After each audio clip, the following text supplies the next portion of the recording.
Good evening, everyone. Welcome to British Radio Africa. This is Ashford, Garley Live. My name is Volcano Shelton, co-host of the program.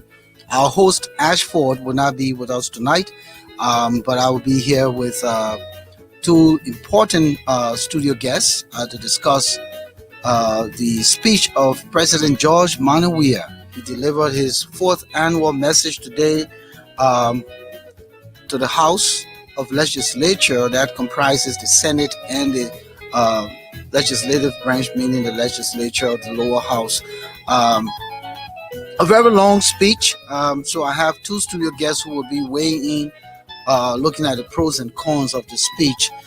We want to welcome all of you, our listeners and viewers, wherever you are around the world.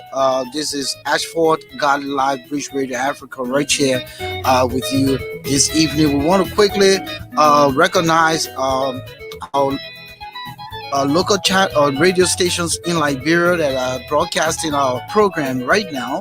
We want to recognize 105.3 Top FM in Zweju, Grangita County, Joy FM 101.5, and Live FM 104.1.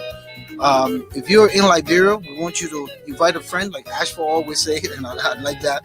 Grab the popcorn, get something to drink. Don't be selfish.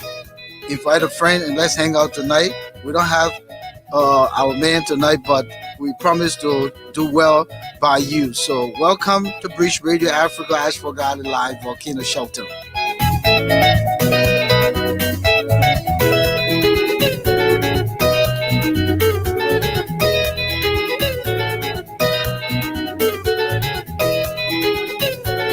And just a quick reminder, Ashford Garley Live comes on Mondays, Wednesdays, and Friday at 8 p.m. Here on this platform, on Facebook, and that of YouTube. So you can catch us on both Facebook and YouTube. Those are our channels where you can catch us live Mondays, Wednesdays, and Fridays. And we'll make effort to come on if there's a need for us to do that. That is, if we have something very important to broadcast or talk about. British Radio Africa is not just about Liberia, it's about the diaspora, the African diaspora. So we could pick up anything from anywhere regarding African issues, especially in our societies where, all of our neighbors, things happening every day on the continent. So we want to welcome you tonight and welcome to studios. I have, as I said, two important guests tonight, that of Jackson T.S. Seton and Mr. Moses D. Jackson T.S. Seton is a former Liberian journalist, but he's still involved with media practices. He's currently the president, I believe, of the Alja Delaware Valley chapter on the East Coast. And Moses D is president emeritus of the All Liberian Journalists in the Americas, Alja. So these guys are not new to this platform. I don't know if we should do a quick introduction in terms of just probably on a minute or two. Let's just go with Jackson first. Thank you, Mr. Shelton, for giving me the opportunity to appear on this platform. As you already stated, my name is Jackson T.S. Seton. I am a former Liberian journalist. The last position I held in Liberia as a journalist was that of news editor at the famous Inquirer newspaper. Then I matriculated to the not matriculated, but I migrated to the United States, and I'm currently residing in the state of Delaware.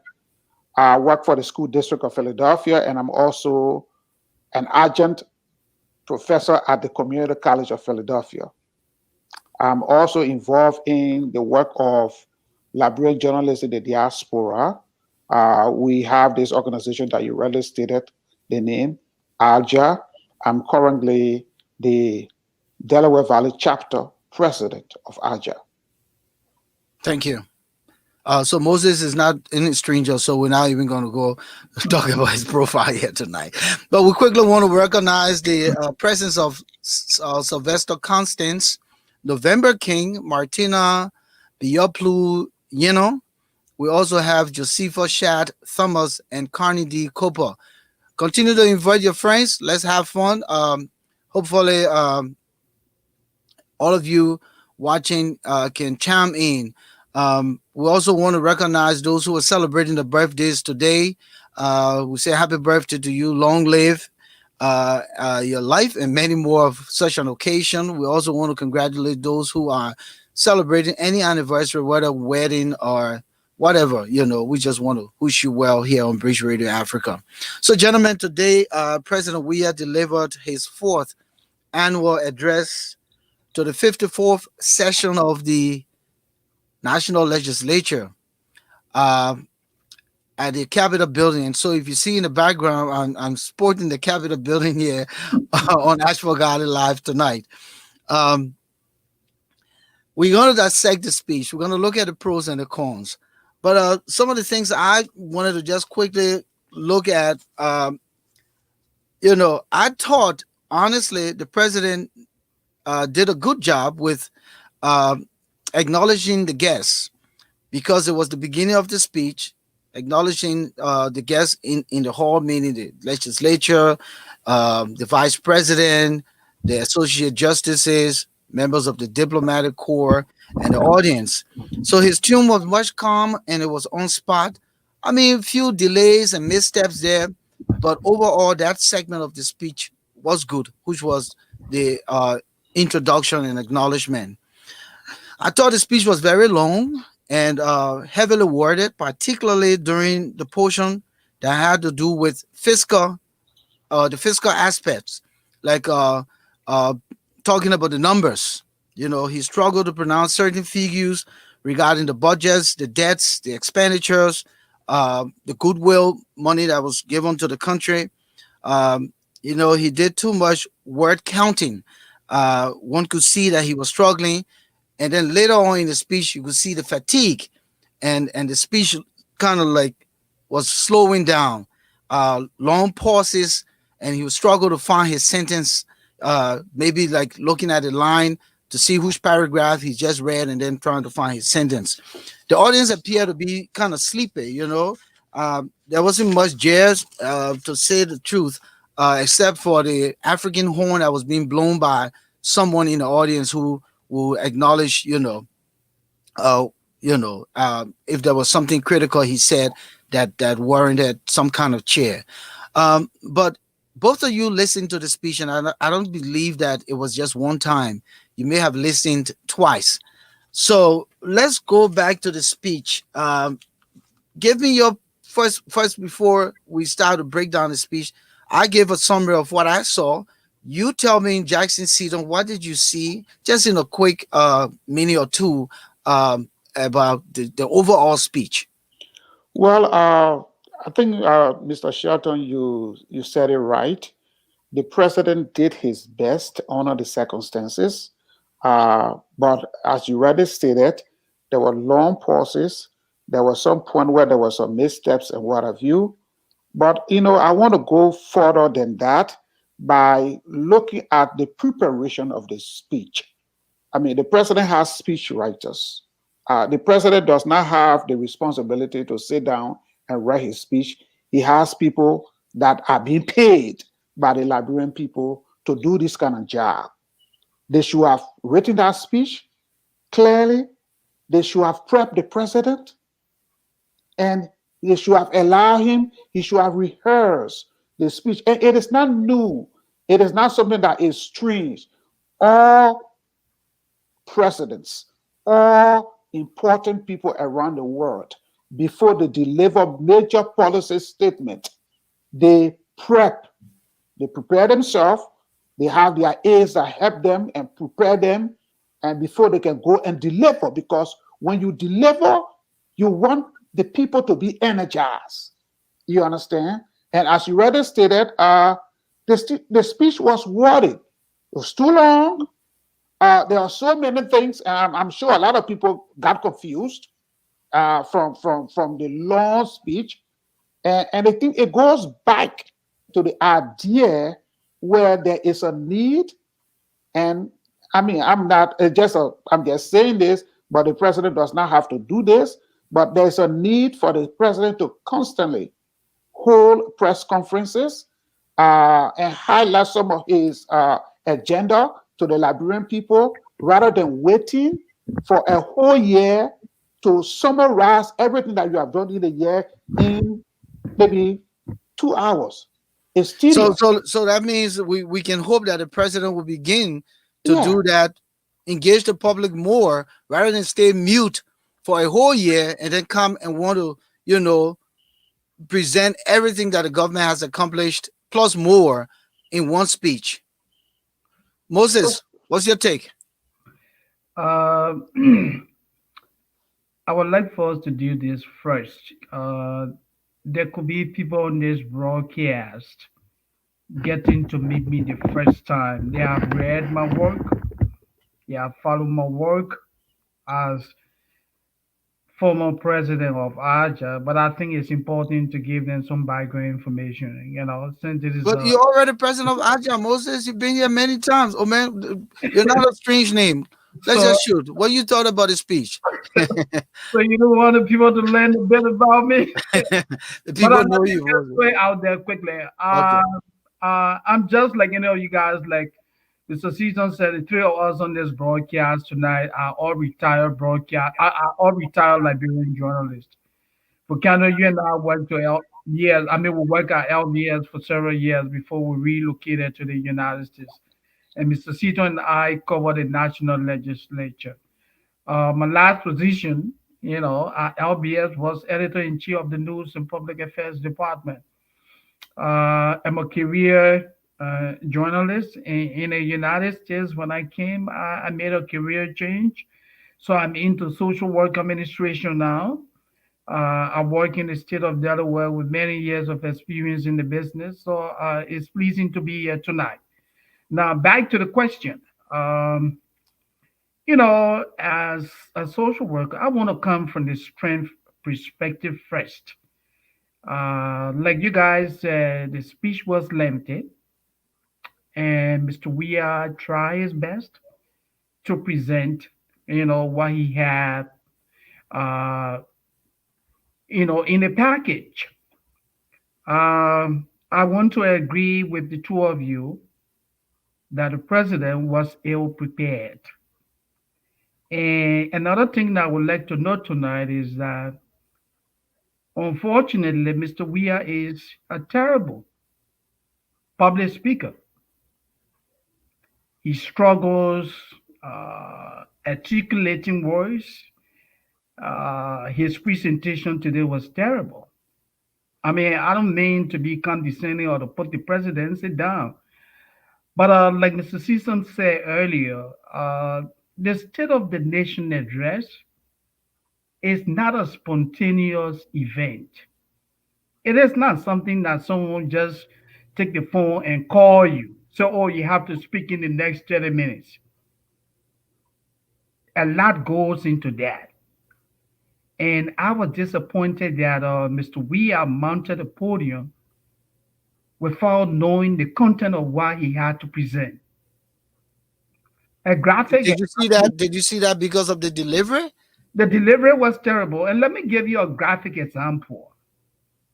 Mr. Weah reported to Liberian about the stimulus package. To the amazement of the audience, when he made reference to how many counties in Liberia have been covered in terms of food distribution. He said 10 counties in Liberia have been, reached. 5 counties are still outstanding. 40% of the people have benefited from their COVID-19 food distribution package. He giggled. He giggled, and people started murmuring. And that just insinuated that he did not know what he was reading. And that also tells us that Mr. Weah is not an efficient leader. Because if I'm going to deliver a policy statement as president of the Republic of Liberia, it means that I would have reviewed that several times and called in the people who gave me the data. Look, this is why you're reporting, but it doesn't reflect the reality. We all know that the number he read today, he knew within himself that that number was inaccurate. The people lied to him. So he was embarrassed to the point that he had to laugh. This guy giggled. He knew that the information he presented was incorrect. Okay. One of the serious limitations that I saw. Let me just come in. I beg to disagree with my good old friend Moses Sandy. Mm-hmm. I don't think the information that was presented were inaccurate. Mm-hmm. I think the information that was presented are accurate information, but the mere fact that the president was not prepped for the presentation. Oh, listen now. Listen, let's be practical here. This is the president's fourth annual address. I understand that. The president also has addressed the United Nations. I understand that. And we've come from a year long. So let's be practical. Yeah, we have practical. Hold on now. The president's studio time, making Mr. Liar Man, he could have used that time to rehearse his speech. Like Moses said, the State of the Union address or the annual message to the nation is not spontaneous. It's not spontaneous. There's a lot of planning that goes on. We all agree that it is not spontaneous. Okay? But you and I know, as a leader, you have so many responsibilities. Look, Mr. Seton. Hold on, let me finish. Let me finish my thought. You have so many responsibilities. Yeah. And all of these responsibilities are weighing on you. You delegate responsibility to other people to do piece of job. I understand that if people don't do their job, it is reflected on the president. And I want to believe that the speech writer and Front Page Africa published the speech, and I copied the speech, and I downloaded it, and I have it right on my flash drive as we speak, right? And I was skimming through it. Yeah. If you look at the speech that Front Page Africa put out there, you can clearly see there's some grammatical, technical mistakes on the speech. Alone. Not looking at the delivery though.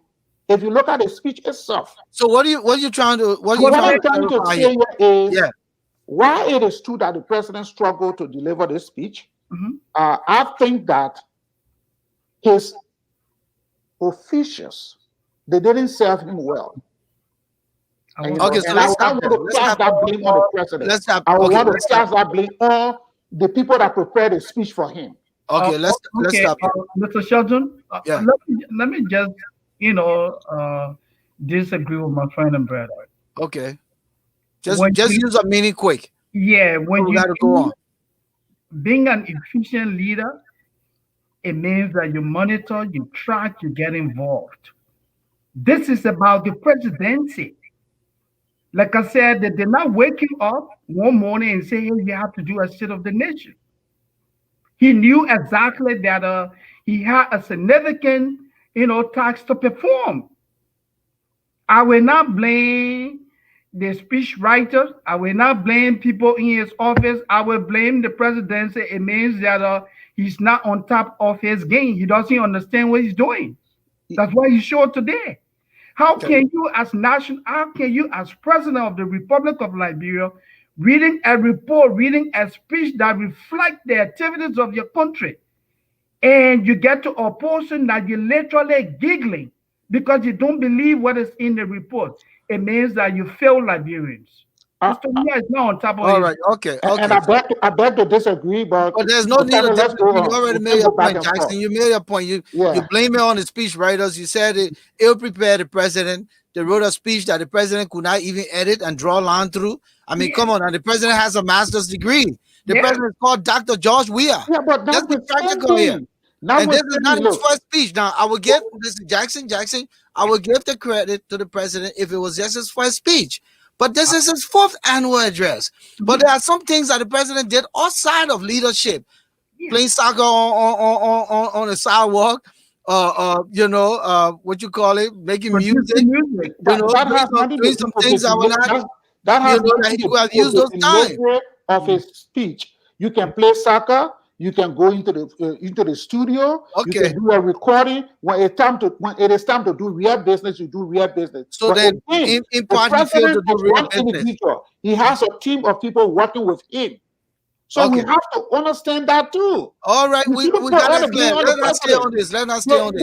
they Let me are the quickly. one that caused this problem for the president today. Okay, so, but the president should know that. He should know the people who causing the problem for him. That's why he And if you needs to take continue to some wrap action. around But those people, until then then, there will be more it is problems. what it is. Okay, so I just quickly want to recognize Baba Salifu, Helen Brown, Ambassador Terry Genesis, Abraham Sano, Charles Kawai, Emmanuel Jackson, John S. Weir, Agnes Sambukai Mobile, Helen Brown, Abel Stewart, our man Jack Mush, on Ivy, viewer and listener, Helen Love, Florida, Charlotte Johnson, Jesse Fargon, Josh Nimley, Josh Shelton.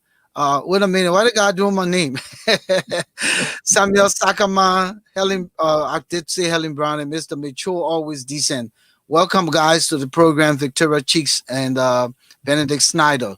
Now, the president delivered segments of the speech. Mhm. We He said he put some bills in, 26 bills to the House. Actually, he said 26 were 25 were signed, but 26. But then he mentioned 6 bills, very important bills he talked about, and the legislatures have had those bills for a while and they've Mhm. done nothing about it. And he implored them today during the session to take action. Mhm. How long should it take when the president pulls a bill, and especially a bill that is so critical? Like, for instance, giving an instance, sexual based gender violence, violence against women, the criminal offense of rape and what should be done. How long should it take? These guys are being paid lucrative salaries. They're enjoying. They make so much noise in the house that people can't really even follow them. Uh, it's just unfortunate. How long does it take, gentlemen? Moses? Well, as a former legislative reporter, I do know that. I'm sure my friend and brother, Mr. Seton, will agree with me on that. Whenever bills are submitted to the national legislature from the executive, they are representatives of the executives that coordinate with the national legislature to ensure that those bills are passed into law, which we call, yeah, in the United States, lobbying and stuff like that. So we're not sure how effective is team from the executive mansion have been in showing that what he wants accomplished in the legislature, was achieved or not. So again, that's where the presidency of Mr. Weah comes into question. Look, leadership requires persistent monitoring and supervision. You have to follow. If you don't follow up, you don't monitor people to do what they want to do. And that's what happened in Liberia. Mr. Weah has outsourced his presidential authority to other people. So basically, no one is really in control. That would be All my right. statement. So, Okay, so Jackson, let me just come in. In every country, the executive branch has legislative liaisons Right. that liaise with the legislative branch of that country's Mhm. government to ensure that the executive legislative agenda are well taken care of and are met. all of the bills the president talked about are all important and crucial. Mhm. Surprisingly, I don't know whether the executive branch has a legislative liaison to liaise with the legislature, to tell the legislature, say, look, this bill that was forwarded by the president has Interest. very he has enormous interest in this bill. We want you to work on this bill so that it can be passed, especially the bill that has to do with rape and sexual-based violence, Mhm. violence against women. That's an important bill because we see every day how little girls and women have been, forced into sexual acts, have been raped, and the president is trying to address that issue. But But yet let's and say people who are charged, I don't know, and I may be wrong, Mhm. there are people who have the responsibility to ensure that those bills Okay. are coordinated with the national legislature to ensure that those bills are passed. and you And talk about every the now, lobbyists. I don't know. All right. So The so quick. legislative liaison between the executive branch Exactly. The But liaison. but and but legislature. wouldn't we agree that the president had a majority prior to this past bi-senatorial elections? Say that again. Wouldn't we agree that the president had majority in his favor to pass those bills that he Of talked course. about Yeah. uh, prior Yeah. to the bi-senatorial elections? Of course. Yes. The CDC remains dominant in the House of, in the House of Representatives. So it And was so prior, that means it was just business as usual. yeah, prior to December 8th, the CDC had, majority in the Senate. Look, the thing is simple. So, Moses and myself, we covered the national legislature under when former President Charles Taylor was president of the Republic of Liberia. mhm, When Taylor sends a bill to the national legislature, he accompanied that bill with the legislative liaison of course. to ensure that that bill is what? Mhm. Deliberated on and it is passed and is sent to his desk for him to sign it. Okay. So where are the legislative liaison? No one knows. All right. What So are they? let's come to the figure here now. Let's talk about the budget. Okay, the Uh, budget, yes. yeah. So and you're the figure man. Okay, You now did I mathematics. was just looking at the budget. Okay. So the Uh, president said that everything came out to $653.9 million. yeah, Yes. that was the revenue intake of That's the what I'm saying. government. In Mhm. The everything that revenue it got. intake was six hundred I'm coming. fifty-three point nine million Yeah. dollars. All right. Listen. Hold on. I'll break it down for you, and then you come in. All right. Okay, go ahead. All right. So $653.9 million Mhm. overall. There was domestic money, meaning what they got was Yeah. $475.5 million, Mhm. and external revenue came from $178.4 Mhm. million. Yes. Okay. Then going further, the expenditure was $606 million. Yes. So he also said there was some kind of leftover. I did the math and I thought there was some kind of leftover for $47 million. Yes. But there was something fishy there I didn't quite understand. Okay. And Let me just come in here. yeah, The As you already stated, as well. actually you 653.9. gotta face your audience. Okay, as you already stated, Mhm. $653.9 million was generated in government revenue. Mhm. The domestic portion of that amount was 475.5 million, and the extended portion that is from our international partners was $178.4 million. Now, Yes. if you do the math, you have a budget surplus there, a surplus of $47.9 million. That's what I The saw. question Yeah. that comes to mind: what happened with this money? Where did Because it go? it didn't seem like he clearly articulated Where did it go? where this money went. Was it used or is it in government coffers? That should have been clearly stated so that people would know. Yeah. Another issue that he raised was what the government signed a partnership with UC for 5 years, $606 million to implement various projects that both UC and the Liberian government will agree upon. Mhm. And he also indicated that the government also got $399 million from other international partners. He Mhm. did not specify those Who international partners with, partners. yeah. I think it would have been in the best interest of those international partners for the president to specify that. Again, it goes back to the people that prepare this. Because if you say you're taking money from somebody, you have to give them credit for that money. Well, we took $5 from the European Union. You have to specify that. That I think that was some kind of a little lack of information there. And another issue I saw with respect to the budget was that he indicated that we got extender, we got a $178.4 million from our extender partners. That was the first statement he made. Then when you drill down, you come here, you say, well, he got $178.6 million from extender partners again. Then the question is, you got 174.4. Then you come back, you get 174.6. There's a discrepancy of $200,000. Yeah, the figure's not adding up. Yeah, there's a discrepancy of $200,000. Yeah. And I just want to bring that up.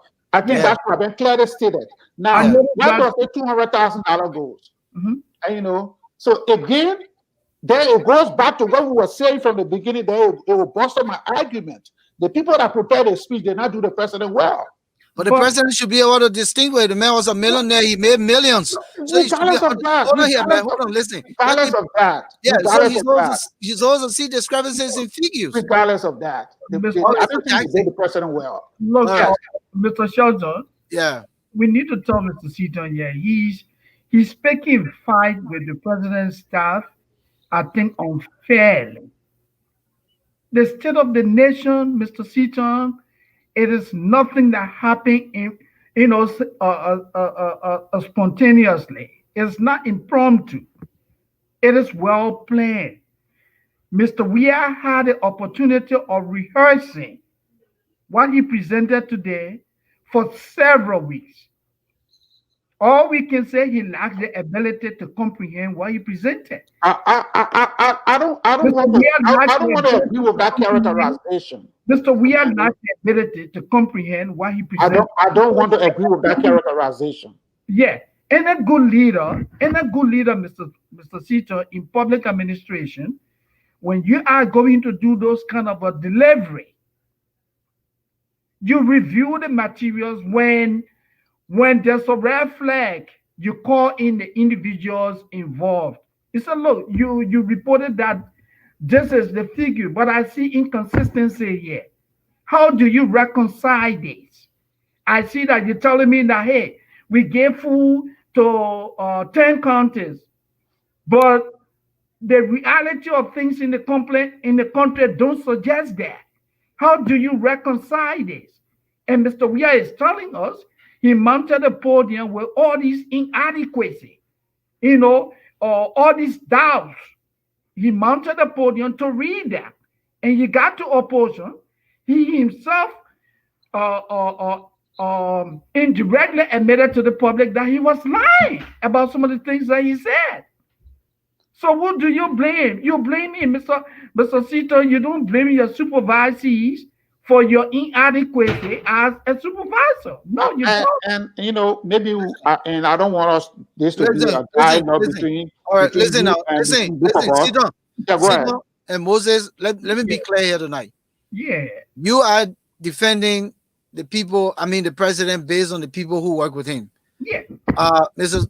Sandy is saying that the president should know better. He can't just grab. So maybe he's signing all these people, then we're all reading them too. That means. I really don't want to believe that. But okay, but then what we're saying here. So if the president had watered down his speech, taking time off, and really focus on his speech, man, listen, you're addressing a country. You're addressing a country over a period of a year. That's what we just said here together, that if this president was speaking to the people periodically, then he doesn't have to put all of this in the speech and make it so convoluted to the point where he lost track in many of the areas. You understand me? And these are the kinds of speeches that show immaturity. Well, I will not agree with you guys' characterization, but I will agree with the fact that the president needs to periodically speak to to the Liberian people on the prevailing situation that is obtaining in the country and what measure his government is taking to mitigate them. He doesn't have to wait for Okay, 1 year. we've covered that. So let's go Yeah, back to some yeah, other portion yeah. of the speech. Yeah, So let's go back. Let's Look, go back. so yeah, he said that the national budget was 518 million. Do you see that? Mhm. Inclusive with COVID-19. But Yeah, there was some carryover cash of $7 million. So the house passed a budget of 570 million. yeah. That So was the recast budget. okay, It was a recast budget. That's the okay. recast budget. Yeah. So That was there's a And, and recast budget. Mhm. so the Yeah, recast budget will have included the issues of COVID and all of that. all of Yes, that, yeah. yes, yes. You know, He made reference to that in his speech. he did. Okay. He did. Yeah. So then there was 399 millions for development projects. Hmm. And So how can Yes. 399 million uh, for development projects mhm. when we all know that the overall budget of Liberia, most of it go to salaries. Yes, the government spends more than 60% of its, budgetary allocation. So 399 Yes, cannot really 60%. match Yeah, up to 570 million. right. Well, here's where the discrepancy is. If you recall, I indicated that in the budget, when you said that the Liberian government and USAID signed an agreement for 5 years to undertake various projects in Mhm. the tune of what, $606 million. And then he indicated that there's also $399 million from other partners. So I don't know whether the $399 million from other partners is the same $399 million that is being used for development purposes. I don't know because the speech is not clear in the speech. You Okay. understand? So it is not flowing. And again, but we can continue going with the back and forth. But No, we're that not is going not with the back flowing. and forth. That is not We're just flowing. looking at some of the issues That is, here. you are right. That is not flowing. That $399 million supposed to be specified where it came from. You understand? All right. Where did that Okay. $399 million came from? It was not specified. So the president also said that the IMF praised the government of Liberia for effective measures Mhm. to ensure fiscal accountability and macroeconomic stability. Mhm. The IMF praised the government of Liberia. With everything that is happening, do you find that statement to be authentic? And gentlemen, be honest here. We said we'll give the president props where props should be given, Yeah. and we'll discuss the issues here because be honest that the Liberian people are at the end of the rod, and it's the hot end of the rod.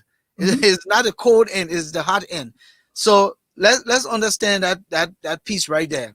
Yeah. IMF kind Yeah, of Mr. Shelton, what the president reported doesn't reflect the reality in the country. When banks are insolvent, and you and I, we are in the United States, yeah, but on a consistent basis, we follow developments in Liberia.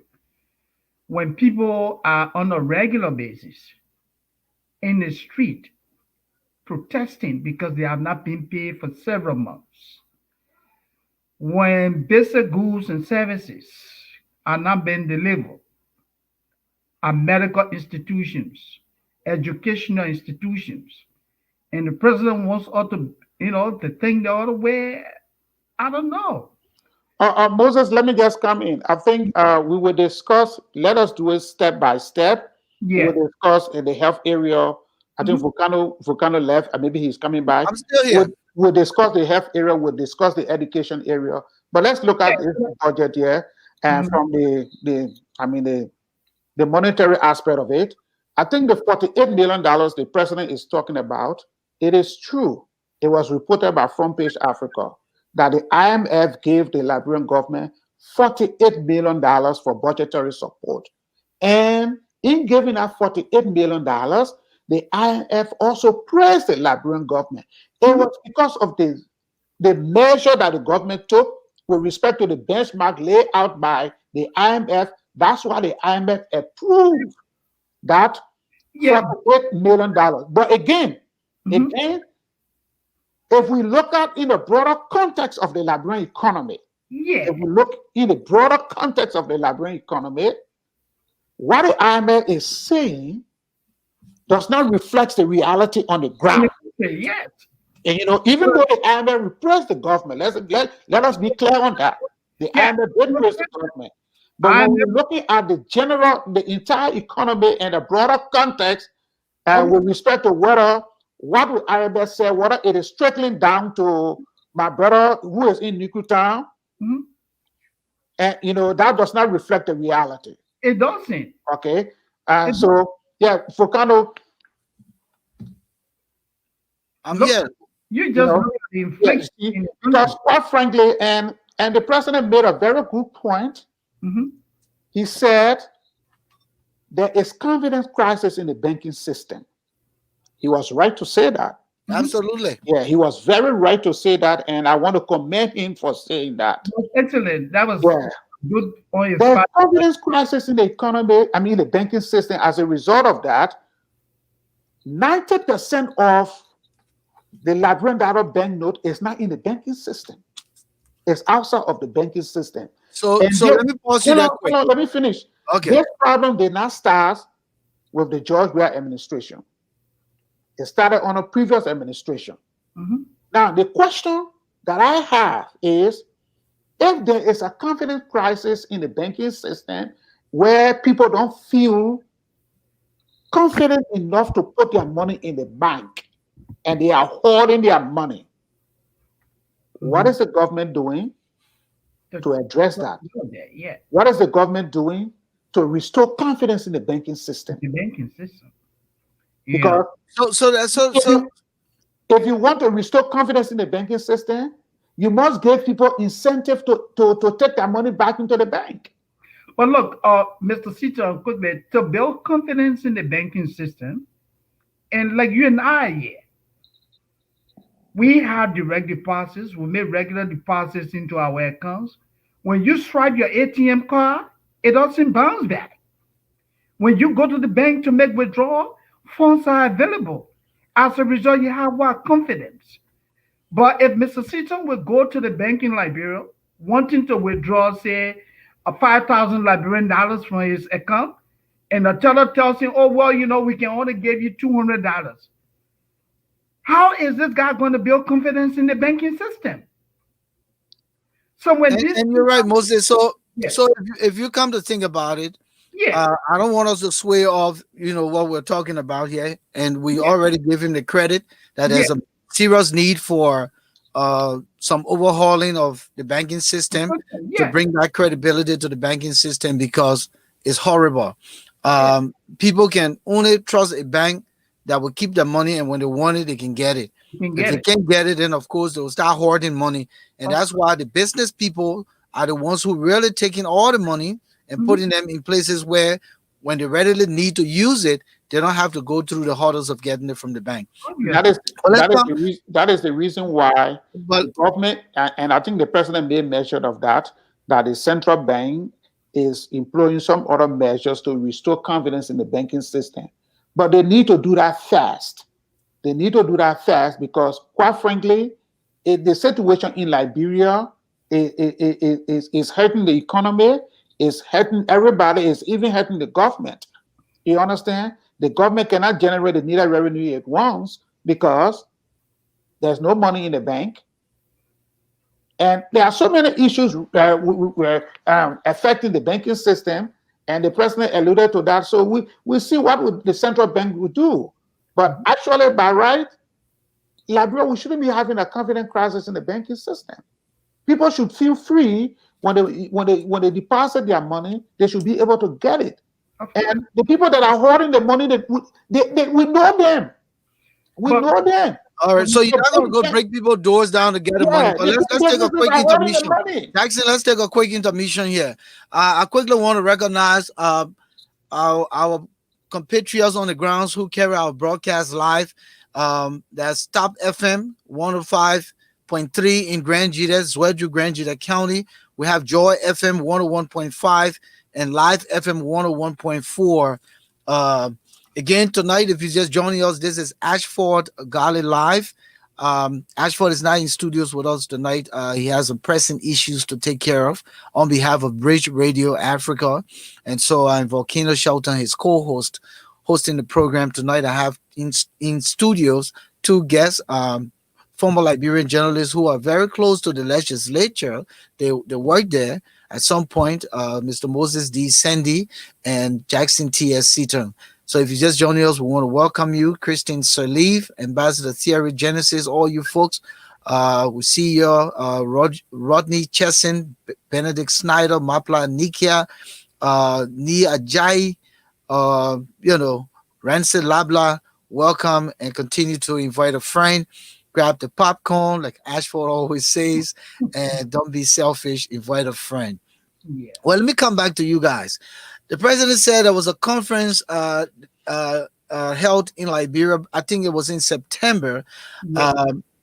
That created a roadmap to fight corruption. Mhm. A part of that had to do with giving, I would believe, prosecutory powers to the Yeah. LAC Mhm. to go after people. And he also talked about the declaration of asset, which was Right. critical. And everyone has been crying about this Mhm. over the years since the president took power. As part of the ways that he could fight corruption, he recommended compared to his predecessor, Ellen Johnson Sirleaf. Right. That way, the LAC will now wait for the Ministry of Justice. They'll be able to go after those guys and begin to do their work outside of waiting for a third party. Right. What do you make of that, Moses? And do you find that to be very, very genuine that this government in these next 3 years will do that if this bill is passed for the LACC? But first of all, the LACC has credibility issues, Yeah. particularly with the person who's heading the LACC. Look, Mr. Seaton, when I heard the president say that, I laughed because the report is laughable. There's a legal maxim that says that he who uh, comes to equity must come with what? Clean hand, right? So the LSCC is an integrity institution, meaning that they have the responsibility to ensure that people who are engaged or people who engage in acts that undermine the economy, malfeasance, are held accountable. So that also means that those who work for the LSCC, they themselves need to be credible, they need to be Absolutely credible. honest, they need to have impeccable records when we talk about credibility. Paradoxically, we have a chairman who himself is an alleged fraudster. Nwabusi, the Nigerian, Nwabudiki. Nigerian, yeah, Nwabudiki. yeah. He's accused of falsifying Liberian citizenship. Several Liberians, just last week, Monserrato County Senator Abraham Dallas Dillon raised another concern about the chairman. So if this man is going after quote unquote dishonest people, how can he explain himself? How can he reconcile his personal, you know, problem with the people that he's going after? He lost credibility. His image, his personal problem has put a dent in the image of the LACC. Many people have called on Mr. Weah. He has refused to listen. You cannot govern. This is not about George Weah. It's about the good of Liberia. Liberia is a country of laws. Mr. Weah refuses to adhere to the rule of law. So paradoxically, he come and present the information. Oh well, we want the LSCC to have prosecutorial authority. We want the LACC to begin to go after people or encourage people to declare their assets. Mr. Weah himself, since his ascendancy to the presidency 3 years now, he has reportedly declared his assets, but his assets remain what? Uh, locked up. No one knows how much he had before he got to the presidency, even though he built millions of dollars worth of properties in less than 1 year.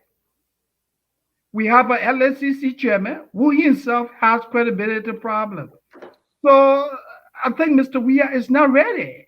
The fight about corruption in Liberia is not taken seriously. If the presidency means well, he must begin with the chairman himself. The chairman has to stand aside, and everyone in the country have to adhere to the rule of law. That must also begin with the president himself. So Jackson, coming. Yes, and I just want to piggyback on what my friend and brother just stated. Wambodiki, he has a serious credibility issue, and maybe I don't know for whatever reason he's still being kept in that position. Mhm. But if I was President George Weah, Wambodiki would have been gone a long time Absolutely. because the National Bar Association has disrobed him as a lawyer in the country. Mhm. He filed a complaint to the Supreme Court of Liberia. The Supreme Court of Liberia refused to hear a case, and so the decision by the Liberia National Bar Association against him stands. And as such, you see, perception is very important when you're running any institution for that matter. Agree. The perception, that perceivedness, that even though you may have good intention, but once it is perceived negatively, that negative connotation or that negative perception will always overshadow whatever good things you are trying to do. Of course. Wambodiki being in that position, it creates a perception issue for the Liberian government. Mhm. And I think it will serve the government well to find a way to address this issue, to have Wambodiki, I don't know, maybe a turning position, ask him to turn in his resignation, and he can find another job. He can advise the government in different capacity. Mhm. You understand? But the Liberian Anti-Corruption Commission is an integrated institution. So if we want to fight corruption, and I think it shouldn't create that perception that, look, the head of the LACC demonstrates that the country is not serious in fighting corruption. I think there's something needs to be done about that. And a lot of people have talked about this. But I just hope that the president will listen Mhm. and he will see reason. Even though everybody that works under his administration work at his own pleasure, they work at the will and pleasure of the president. The president can hire you and fire you anytime. And I just hope that he will see reason one day to remove Wambodiki from that position, so that it cannot continue to cloud his professed quest to fight corruption in Liberia. All right, thank you, Jackson. I want to go to the line quickly. I have a caller on the line, Moses. Oh, Sure. yeah, it's out there. Let's open the line up quick. Mhm. Let me just see if I can get this caller in. Caller, are you there? Moses, can you guys hear the caller? Yes. For real? Yes, I hear the caller. Yeah, I can hear the caller. Okay. Go ahead, caller. What's your name? Where are you calling from? Yes, I'm Emmanuel Jackson. I'm calling from Boston, Massachusetts. All right. Yeah, you have about meaning. Tell me what you know about this speech and what you want to contribute. Yeah, what I want to contribute is that is on the monetary side. Now, with the first stimulus package passed in this country, Liberians, who who work here, live here, and probably self-employed or receives PUA benefits and also unemployment other benefits. And we have the 1.9 trillion. If that goes through, this is a tremendous amount of money coming. And we who are in the diaspora, we send money home. But I have noticed since the Weah-led government, unlike Ellen, the money we were sending home were benefiting the people. But because the economy is in such a dire straits, the money we're sending home is not benefiting the people. We are receiving tremendous help here on this side since the pandemic, but the money is not doing a lot of things home to help our people. How can this government close that gap? Because the money is going, the people are spending it to the business community, which would be the foreign importer business in the retail business, and they are just taking the money and going, and the money is not circulating the economy to create a kind of economy that will sustain our people, whether it means buying their children uniform or buying school supplies or food or anything, or even rent. As you know, in January, most lease expire in Liberia, and people are told to pay thousands of dollars to release. As a matter of fact, I need to have a challenge for that in Liberia. So how can we close this gap? Because, as you know, the bulk of the money coming to the Liberian government now is coming directly from in the diaspora. And if this $1.9 trillion go through, we'll be handling a lot of money. But when we send the money home, it's not benefiting the economy. I would love for you guys to talk about that. All right. Thank you. Thank you so much. Thank you for your contribution. Guys, you heard the brother. And I did speak with Samuel Jackson a few nights ago when we were on. I believe it was Friday. And I asked him, what happens if Liberians just stop sending money to Liberia? What's going to happen? He said the economy crashes because diaspora Liberians, not just America, Australia, Europe, guys all over the world, outside of Liberia, send money to sustain their families. Mm-hmm. And this money come in and not much being done. So who want to chime in quick? Well, let me just. You were last. Moses coming. You were last, Jackson. Moses coming. Okay. Yeah, I definitely agree with the caller that there's a need for investment into the economy. The monies we send back home to our respective family members, they go, and that's why there has to be a trust in the banking system. Because if people go, some of them, they find it difficult to even receive the remittances that we send them. So when they receive the money, obviously they're going to what? Make purchases. The purchases will help to what? Rejuvenate the economy of the country. And that's what we need in our country. The money has to, money has to change hand from Moses to Jackson, from Seton to volcano shelter. Now how it should be. It's not like people taking the money and keeping it at home. No. So everything goes back to ensuring confidence in the banking system. All right, Seton, just 1 minute because I have another caller. I don't want to dwell on it. On an average, we diaspora Liberians, we remit over $200 million per year, every year to Liberia. So that's half of the budget almost. Yes. Sadly, that money, it goes to our relatives.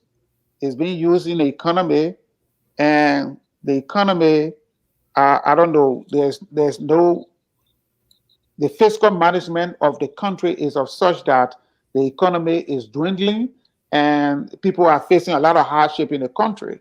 There is a need for rethinking on the money we send to Liberia, because between you and myself, we are sending this money. And I gave you a classic example. Just try one of your relatives saying $2,000, "Hello, I want you to turn this money around and do some business." What happens? What happens? Dishonest. Even though we are blaming the government because the economy is bad, but equally so, our people are not happy in the situation too. Okay. Let's be honest. Okay. All right. So let's go to the next caller. Caller, are you there?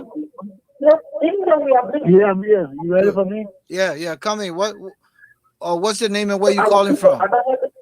Yeah, it's up. You got to lower your monitor, please. Okay, I'm off. Good. What's your name and where you calling from? Rodney Chester, Rhode Island. All right. Make your point.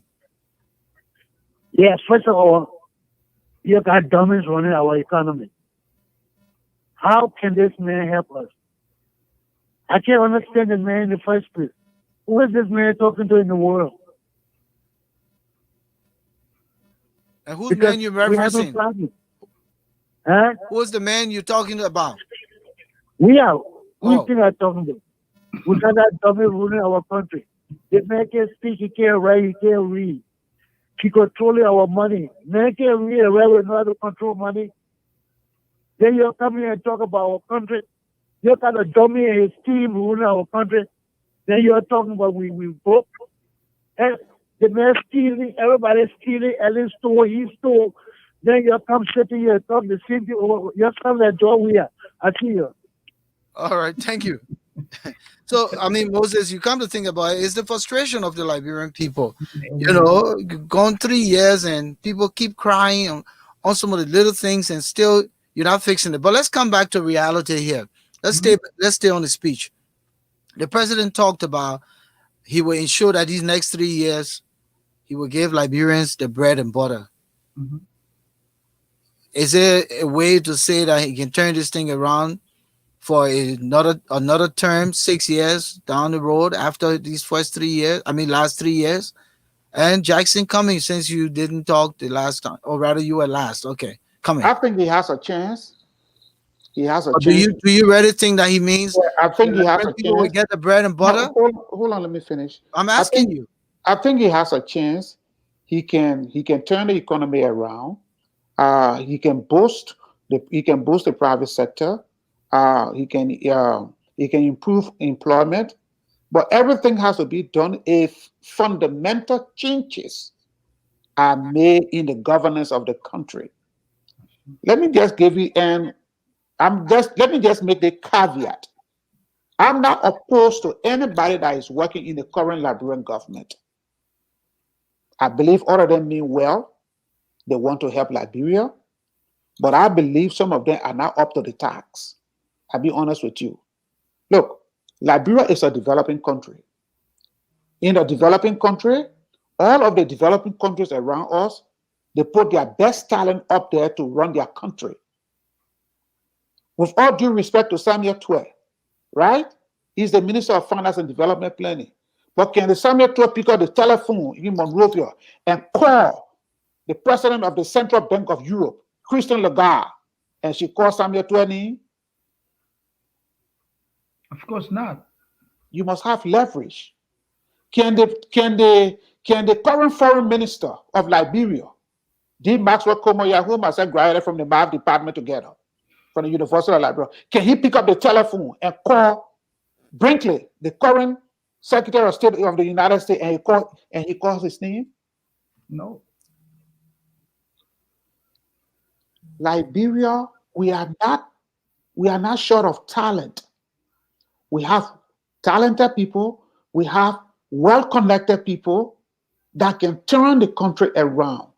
The president, what he needs to do is to bring those people on board. Yes, I understand that when he was in the trenches, he had his supporters that were with him. But he's president of Liberia now. He's not president of that one political party. So he has to reach out. The people said our time to eat, Jackson. He has to reach out. Jackson. Because, yes. The people said our time to eat. That's your time to eat, but you're not delivering. Okay. That's the problem. If you were eating and at the same time delivering, then it's a different ball game. But the vice president said, if you're not a member of the CDC, you cannot be anything in this government. You got to be a member of the CDC. The vice president told Howard Taylor. It does. Look, Ellen, even though despite I really did not like Ellen because I felt that she was not a right person to run Liberia, and I still have that view today because she supported all of the insurrections that happened in Liberia when she was in opposition. So she was not a right person to run Liberia. But when Ellen became president, she brought Liberia's best talents on board. Of course, that's how it should be. She Okay. brought Liberia, whether they agree with her politically or not, she brought it on board. You know why she did that? Because she wanted to move the country forward. Liberia needs to move forward. It has nothing to do with, look, there were so many naysayers that said President George Weah cannot be president of the Republic of Liberia. But guess what? President George Weah has proven all of those naysayers wrong. He's president. But it's What just to more do the job now. what more does he It's have just to to do the do? job. It's What just more to does do he the have? job. All President Weah needs to do here is the very naysayer that said, look, you can't be president. Bring that man and say, now, so I want you to do the piece of job for me. That person will give you his highest loyalty. You know why? Because you are telling him that you are smarter than him. But All All of the right. successful Okay, people let Moses come in. Let yeah, Moses okay, let come me in. just I let gotta me go just back finish to with the this line. statement. All yeah, of the successful I people mean, in your the world. crewman, you're top planner Hold tonight. on, Let let Moses me come just in. finish. The All of the people already successful accusing people you in to this say you are world, crew. they Listen, always surround themselves with successful, well-talented, and well-educated people. well, Arrest. Mr. Seton, let me let me speak from a different angle on this. You said Mr. Weah has proven his many critics wrong by those who said that he could not be president and today is president. I would say that Mr. Weah has proven his critic right, that he lacks the ability to lead, and he has proven for the past 3 years. Mr. Weah has proven that he lacks the ability to lead. He's just not a presidential material. And okay, then let's just take it from there. Let- let- That is a Jackson, subjective Jackson, statement. this is not a You are debate. This entitled is to not a that. debate. Go ahead. I don't need rebuttal from you. I gotta go to the lines. Go to the Go to line. the lines. so what I'm saying here is that you have a supervisor who himself does not even understand his job duties and responsibilities. So if you do not understand the job duties and responsibilities, then how do you supervise All right. people? Okay. Who's Okay, supposed gentlemen. I gotta to- go to the line. I gotta go to the line. I have a caller on the line. Yeah, yeah. Caller. Shelton, thank you. Yeah, thank you so much, and to your panel guests. But I was just taken aback by the brother who mentioned that Eddie brought all the talent on board. This is a lady who asked almost a whole cabinet to resign, and she had to make changes when she asked Richard Torber and Chris and the rest of the folks to. Well, let me just come to the point. Besides the resignation, we had a influx of cash. You had the UN, you had international organizations, you had Goodwill, you had Mill. So it was a better situation for cash flow. But let me just make a point going forward.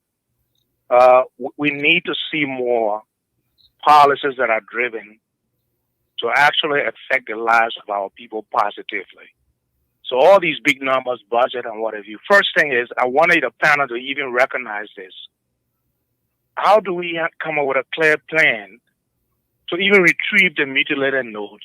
So the printing of monies is an issue that shouldn't even be on the table without a plan. The second piece is, I mean, how we go back to account for how much money is out and how much money is in the bank. I mean, these are plans. You see, we're moving now to approving another printing of money. So let's be as pragmatic. Let's be as really sensitive to the needs of our people, and let's be very logical, basic, commonsensical when we address our economic woes. So I mean, I appreciate the zealousness of the panel guests, but sometimes when we go into these issues, I beg you, and I will end on this note, let's make it practical, and let's just be clear as to listen to what the president is saying, and let's make sure we see proposals that will really hit those areas that will help our people. And I will stop just there. Yeah, Thank you, caller. So that tells you that there were people who listened to the speech and still had their own reservation, regarding how much was put in the speech that made it convoluted, but we're not very clear issues. I have another caller. Let me go to that caller quick. Uh, uh, they're gonna kill me here tonight. So many callers. Caller with the number 0264. Yeah. Okay. Come in. What's your point? And what's your name? My First, name where you is calling from and Garley. what's your name? My name is Jackson. I call from Pennsylvania. Okay. What's your point tonight? I got an issue with the issue of road construction. Okay. The person mentioned for Banga to Salai. Let me just say this. I got my family people living on a road. My mom lives somewhere around there. My brother wanted to drop on the street down when she came to see her children or grandchildren in Monrovia. The person lives in Monrovia. From Monrovia is 2 hours. From Banga to Salai is 1 hour drive. You let for life for him. I didn't want to drive to go. You again sit down on a campaign trail. You should again drive from Banga to go to Salai. One of the road project is still going on. You talk about agriculture. You let us kind of carry on those projects for people to find. You don't even have a pepper farm behind a house, a pepper garden behind a house. When you don't have all him, you bring a road, you have farm. We're not born, we'll have a Tommy farm, Sange farm, Morrison's farm. Why is current government involved in agriculture? If the president takes the road, the first step, other people will follow. The leader takes the step, other people will follow. You don't have to invest 15, 20 million in agriculture. You can start bit by bit. I live in America. I got a cassava farm in my village. I got a bean farm in my village. I got an oil farm in my village. I still live in America, live from page to page. I still try to do something back home. And I still take stuff from here and send to back to Liberia. We have an economy, but they're exporting us. If everybody had a we can start an economy that government can keep power. We start all the remittances we send to Liberia there for get 1 month. The government will get me. Thank you, caller. Thank you. During the war, they can survive for now 1 month. Thank you. Because there are a lot of things going on over there. All right. Thank you, caller. Thank you so much. Thank you. So, gentlemen, again, a lot of Liberians have good thoughts about the circumstance, and you and I know that so much is going on in the country. And today, the president didn't do well regarding, the speech. Someone else is calling, so I will come back to the line. Caller from a 5983 number. What's your name and where you calling from? Oh, Shabba, how you doing, man? What's my loadie today? He's not in the studio? No. All right. He's taking care of Bridge Radio Matters. Okay, thank you very much. Yeah, let's you be see, quick. I'm going directly into what the president said today. I call it a worst national address for 1 consecutive years by the president, the worst one ever. Henry said this thing this morning, listening to him around 4 o'clock, 4 to 4:30 when I woke up. He said his speech that will be delivered by the president today will be a book of lies, full of lies. If you are leader of the country, Shelton, you need to take a private secretary. Even those that are writing your speech for you, you need to have a private secretary in the evening after your business hour. You sit down, you go through what they wrote for you. Absolutely. But one of the callers said President Weah is not a presidential material. He's good in thinking, he's good at playing, but presidency is not his form. The same way they lying to President Weah and they using his popularity, he will continue to make the mistake until 2023 when he is out. Then other people will be mocking at him and telling him, say, Mr. President, you never did well. But however you get everybody 1 minute, I will now go over my 1 minute. But it is a shame to we, the Liberians, for our president, to come out and he said today. All right. Lodi, I gotta go to the line. Somebody else is calling. Okay, thank you, man, Lodi. All right, thank you Lodi. very much. All right, we have a caller. 1987 is your number. Callers, caller rather, tell us your name and where you're calling from. Yeah, Charlie calling from Pennsylvania. All right. What's your take on the president's speech? Well, it has been well taken, of course. Oh, it was brilliant, but I got a concern, Okay. and my concern has to do with some of the quarter, and you guys are in because if you sit in America and somebody come and tell you that the rule to XYZ place are not being paid, and the president come out to say, you see, we Liberians we are getting to the point that if it's not me or not favor this person, anything I have to do with white, you will say it to black. You will never appreciate it and you will never agree to it. So that's what I'm saying. If somebody comes from Liberia that live on our side and the president talking about the road today and the road is not paved, this one, he has been he don't know that. He don't understand with Liberian. He don't know how we twist things around. And also goes to you guys in studio. This is not a news story. Every day to sit on the Facebook and discuss the whole day is not the issue. I don't think so. This story, we are hearing this story. We have talked. What's the solution?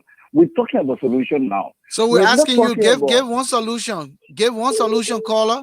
no. You guys are the fools. You guys No. We're discussing this inviting you to thing. help with a solution. It's your time I'm now. asking you Shine. guys. Shine. I'm Don't asking you because come every on. day Tell you're us on the what your studio, you're on solution. the Facebook, when all kinds of for the who want work and bring out lake who be and go sit and we discuss. Discussing But what? then you telling What me are the solutions? you telling me that you only drinking cold beer, but you want to criticize and get solution, brother. Yeah, because some of you in there, you're talking like people that are not from Liberia. You're even concerned about your own country. You're just talking things that you feel like talking. Okay, You, no you guys problem. don't have a Listen, heart you for the you have your country. 1 minute now, so we'll have to move to the next caller. I'm Thank you. All right. There's a caller from 7845. Are you there, caller? What's your name and where you calling from? This is James J. calling from Harrisburg, Pennsylvania. All right. Did you listen to the president's speech and what's your take on it? I listened to the president's speech, but I used the president's speech to put all of them together, all the TBC and put all of them together because all of them is not useful to me. And what do you mean by that?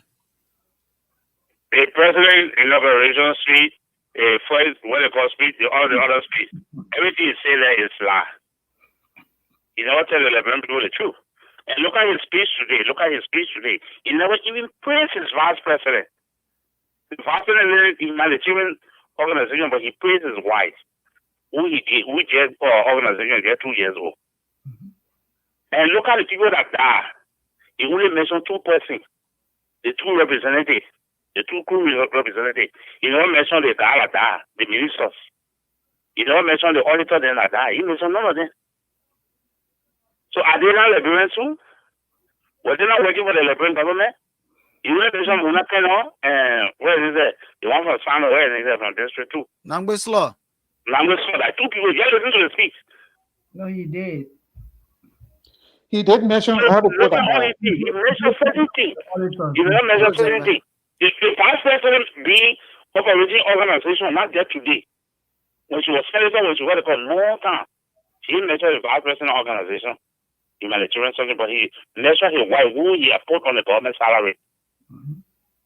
All right. Thank you, caller. Thank you so much for your contribution. We appreciate it. But So Volcano, Moses, coming quick. yeah, let's correct something here. I did listen to the president. He made mention of the auditors, and that's one of those things that I even wanted to talk about. With the insecurity, the death of those people remain, in the dark up to now. No one knows the condition under which those people die. Full auditors from the Liberian government, which is very sad. All of these things, creating more problem for the country. The All right. image the country. All right. So Moses, we have 10 minutes. We have 10 minutes to wrap up. So Mhm. this is what I want us to do May quickly. I come in with respect to what Moses just said? All right. We all know the auditors' death in Liberia, they were horrible, they were despicable, and they were inhumane. But we should also take into consideration that even in the great United States where we live, there are deaths of ordinary people that have occurred more than 20 years ago, and those cases have become cold cases and they have not been solved. So while it is true that the deaths of the auditors are high-profile deaths in Liberia, but it is not unique to Liberia alone. All right. And Let me take this last caller. my heart goes to their family. Let me take this last caller quick. Let me take this last caller. Hey, caller. Yep. Where you calling from and what's your name? Oh, I didn't talk to him. I'm calling from Pittsburgh, PA. All right. Did you listen to the president's speech, President Weah's speech? And what's your take? Yeah, I did listen to the president's speech. For me, I don't want to really say that I'm disappointed or not disappointed. But what I spent to hear from the president, looking for where he coming from as a president and as a ruling party, they just took a big whip in this going election. And there are a lot of Liberians that lose confidence in the government. And I expect the president to become very strong to restore hope to the Liberian people and to come up with some fundamental changes that need to be made to the government to set some example. He didn't talk about the era whatsoever, but what era is he talking about? And also there are some other things in terms of development. He lists some boastful development aspect in terms of rural connectivity, which is very good. But look at road right there, we're talking about, I don't know when last somebody that went to Liberia, Monrovia. See some of the road conditions are right in Monrovia, especially the Freeport Road, where we have Freeport a gateway to Liberia. The road is so bad, you can't even drive on that road completed. And then what are some of the things to try to de-escalate the traffic in Monrovia? You talk about Monrovia, so the city is so dirty. What are some of the things to restore hope? We want to see some fundamental changes, but all the boastful speech about rural connectivity, the southeast, those are good, but the one that ran before us, what impact, what process of mechanism are they putting in place to make this look decent for the people? Thank you, caller. Thank you so much. I appreciate your time. Listen, guys, we're running off, so let me just say this. Let's set the tune right here. Do you think that with the new government now in America, with President Biden, a Democratic government, would there be some attention turned to Liberia because President Trump I don't remember him ever mentioning the word Liberia or the name Liberia per se. Do you think there will be any relationship with President Weah and that of President Biden, and who will initiate that? Let's come to you, Jackson, for just a minute, and then because I got to get your closing statement, and then come to Moses, because this is where we can start as the reset. If the president got to go 3 more years, he needs some kind of international presence, and you and I know that over those 3 years, cumulative with COVID, not much was done in Liberia. No world leader really visited Liberia, except I know that Marabio went there for the UL commencement, but I don't know any international president went to Liberia since President Weah became president. So do you think that there would be possibility that this American government now with President Biden pay some kind of attention to Liberia? There has always been an engagement between the U.S. and the Liberian government. I agree, but I'm talking about having high profile. Hold on now. It's just a fact that the outgoing administration of the United States didn't focus its attention on Africa. So as a result, Liberia was not counted in the former president's policy. But I'm sure about it. He's going to use the United States leverage. The United States is a strategic partner of Liberia, and I'm pretty much sure the United States will always be engaged in Liberia. Thank But you. one thing let me just make one point clear. I think President Weah he missed the mark when he was inaugurated the first time.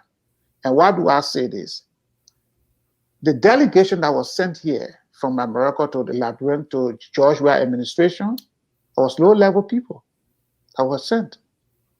President Weah should have seized on that opportunity to dispatch or high-profile Liberians that have international connections to tour various capitals of the world to assure our major international partners, especially the United States, that his government means business, his government is willing to engage with all of its partners. I think they missed an opportunity, and that's what I stated earlier. The kind of people you put in your government, it gives you result that you want. Okay, thank you. Moses, I think we'll just take your closing statement. Okay. And then come back to Jackson for his closing statement and wrap this up. Okay, I would like to wrap up by saying that, hey, look, while it is true that we're very critical of the president, but there's also some good things that he has been able to do over the years. The low income housing projects for the poor, I think that's commendable nationwide. You go to Newtown, you go to Grand Judah and other places, the government is undertaking housing projects for the people, construction of markets for our women, our market women and men in the country who are in the business of,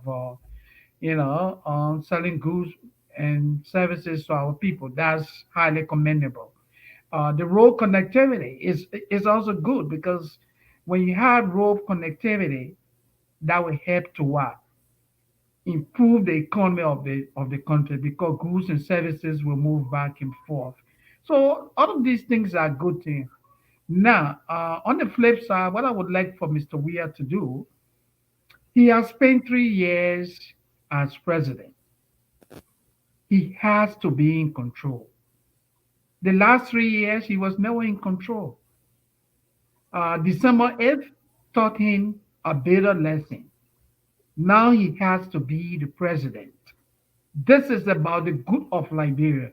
It's no longer about friendship. There are people in the government who lack the ability. And that is not only coming from Jackson Seton, it's not coming from Volcano Shelton, Moses Sandy, even insiders, including Akawa's grade. You know, have all, Moba Molu. all of these people have spoken to the fact that, hey, Mr. Weah, you got to do better on presidency. You got to make changes in government. He has to adhere to the rule of law. He remains adamant in enforcing the laws of the country. He has to save the image of the LACC by removing this Nigerian fraudster. He has to ensure that when you talk about democracy, when you talk about free speech, the law has to cut across.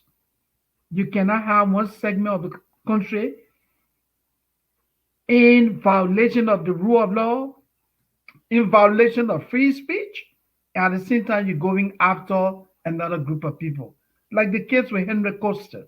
Thank you, Moses. Thank you. Thank you. Yeah. Thank you. Just the name Henry Costa, we all know the story. Jackson, just a minute because I'm running out of time. Yeah, thank you very much. Vukanda, I want to say thank you for giving me this opportunity to appear on this And platform. also the Breach Radio Africa. Yeah, and Breach Radio Africa And Ashford Garley. and Ashford Garley for giving me this opportunity to discuss some of the pertinent issues affecting our people in Liberia. Yeah. I want to commend the government. As an educator, I've advocated this for a long time. The need for students not to pay national examination fee. That's supposed to be a government initiative. And I like the idea that the president has now stated that it is going to be moving forward, it's going to be a government initiative. It is not his personal initiative anymore. The government is going to make sure that they add that into law, that every student in the Republic of Liberia will take the national examination free. That's commendable. But I need the president to go further back It shouldn't be, the national examination should not only be given at the 12th grade level. When we were in school, I took national exam when I was in 9th grade. People that were before us, they took national exam when they were in 6th grade. It's a benchmark test. It tells you that by the time the child gets to high school, he can read and write and do math at the 12th grade level. And you understand? That's one thing that the government has done, and I want to commend them for that. I also want to commend the government for its COVID response, because the former chairman of the CDC has commended the government because of the experience that the government had from the Ebola outbreak. The government was able to respond to this COVID situation in a very favorable manner. But yes, there are other questions. When you go to Liberia,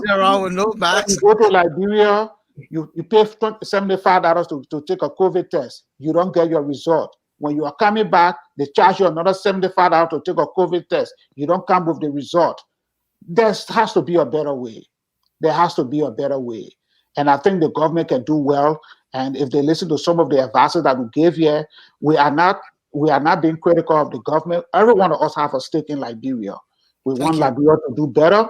We want George Weah to do better. But Mr. President, the people are crying. They want you to make some fundamental changes.